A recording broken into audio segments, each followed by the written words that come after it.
British பிரதமர் தனித்தொகுதி தீர்வு வழங்கியதை காந்திஜி எதிர்பார்க்கவில்லை.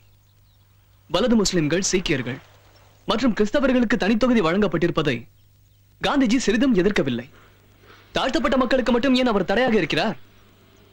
மகாத்மாக்கள் மனதில் என்ன இருக்கிறது என்று சாதாரண மனிதர்களாகிய நமக்கு புரியுமா? இருந்தாலும் மகாத்மாக்கள் சாஸ்வதமானவர்கள் அல்ல. காங்கிரசும் அப்படித்தான். நீங்கள் ஏன் மகாத்மாவை எதிர்க்க வேண்டும்?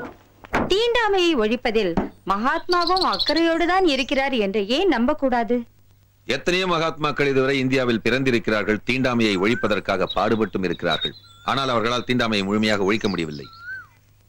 மகாத்மாக்கள் தோன்றுகிறார்கள், மகாத்மாக்கள் மறைகிறார்கள். ஆனால் தாழ்த்தப்பட்டவர்களின் நிலை இன்று வரை சிறிது கூட உயரவில்லை. அம்பேத்கர்